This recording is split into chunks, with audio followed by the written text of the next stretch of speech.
Among the many great TF2 updates, the Uber update, the Pyromania update, Smithmas 2017 when they finally gave the Rescue Ranger a festive variant, it mattered a lot to me anyway.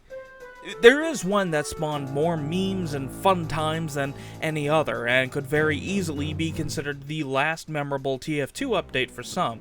And if you don't have any idea what update I'm talking about, let me give you the highlights, because you sure as hell know those. This is a bucket. I have done nothing but teleport bread for 3 days. Why don't we discuss it over dinner? Yes, the Love and War update was a very big update for Team Fortress 2. It added a good many reskins and brand new weapons, almost all of them still being mainstays in Team Fortress 2 to this day. Among that crowd came Scout's most under-discussed weapon, and gave birth to easily the most memorable Germa thumbnail I've ever seen. Scout is rarely a class with under-discussed weapons, whether that discussion be good or bad, and I feel like this weapon has had its time in the shadows of the Force of Nature, stock scattergun, and Babyface's blaster for long enough. So, with all of that out of the way, my name's Cody, and I'm here to ask one simple question and hopefully get one simple answer. How bad could it be?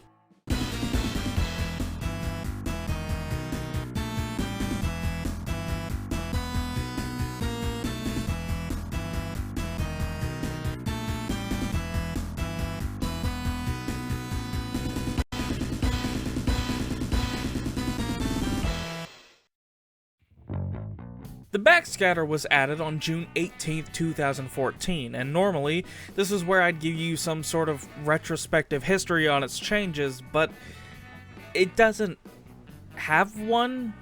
The Backscatter, in an exceptionally rare instance, has had no stat changes since its initial addition to the game, and this could mean one of a few things. Either Valve didn't see it as underpowered or overpowered, they changed it secretly without us knowing, as they are prone to do, or they forgot it existed. All of this, by the way, is very good news if you're an indie. In fairness, it's had its description updated once, allegedly, but that doesn't exactly change how the weapon functions. The Backscatter has very few actual stats, but those 4 stats really give a big impact on what kind of weapon this is. When using the Backscatter, you'll deal mini crits 100% of the time if you attack from behind. You'll have a 34% smaller clip size, you'll be 20% less accurate, and you'll deal no random crits. The Backscatter promotes a very flank-heavy playstyle, which could be said of all of Scout's weapons, I suppose, but even still, these weapons all function very well in the face of direct confrontation. The Backscatter, on the other hand, almost necessitates an environment where the enemy is paying very little attention. With a less accurate spread, you're going to need to be much closer than Scout may normally be comfortable with. Sure, he's a close combat character, but we're talking kissing distance, man! The Backscatter does not promote flanking in the same way that the Babyface's blaster does. The Babyface's blaster needs you to flank out of necessity if you want to take advantage of its most useful attributes. The Backscatter, however, highly recommends it, but nothing else. You'll still deal normal damage, and in a no random crit server, you'll hardly be at a disadvantage. But as I alluded to, the accuracy will make this ever so much harder. Less accuracy means more spread, but as is universally the case, a no-spread server may also help to alleviate that problem just a bit, but the smaller clip? There's no double jumping away from that, buddy.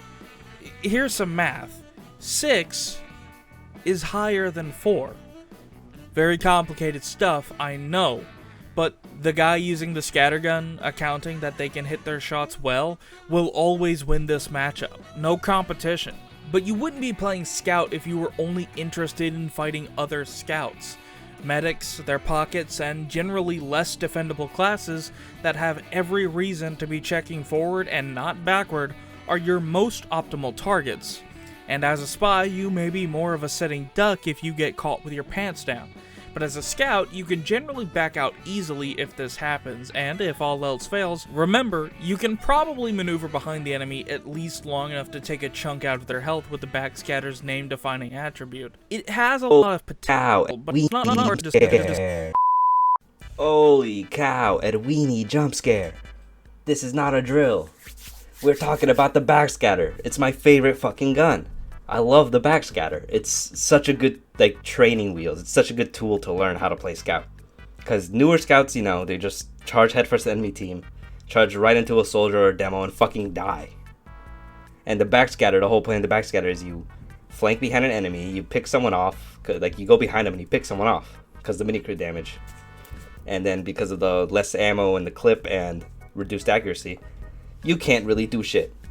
Like in front of, like if you're just head on facing a target, because you're gonna just end up without as much ammo when you need it, and you'll die. So the whole point of Backscatter is to learn how to flank, which I think is very important for Scouts to do, because it's a Scout.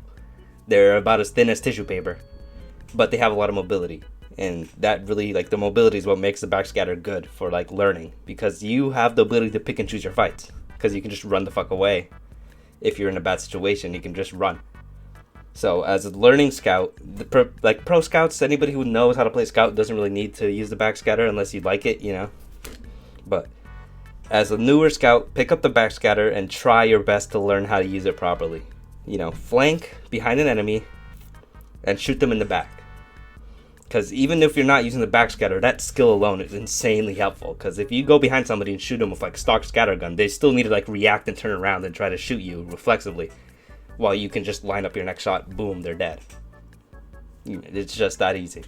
And that Backscatter is really good at teaching newer Scouts that, and that's why it's my favorite fucking scattergun. You know, you learn how to play Scout. It's really helpful. So yeah, pick up the Backscatter, shoot people in the ass, and have fun. Have a great time. This has been your once-a-year weenie jump scare, and I hope you all don't have a Tuxin ball barreling towards you at near light speeds. It has a lot of potential, but it's not hard to see why it's never spoken about during the big boy arguments. Even for the high praise I've given it, the other options are just better in more scenarios, with only the Babyface's blaster and shortstop being debatable in that regard. It probably doesn't help that the name could be abbreviated to BS if you really wanted it to. I do like the weapon, I just don't think I'd actually consider it over Old Reliable, the Boomstick, or the not-so-super shotgun. And if you watched that video and you didn't get that joke, I feel bad for you. You could play literally any Doom, Quake, or Wolfenstein game released from Doom 2 onward, and you would get that joke. It's fun for what it is, and whatever you choose to play with, at least make sure you're having fun. God knows I am.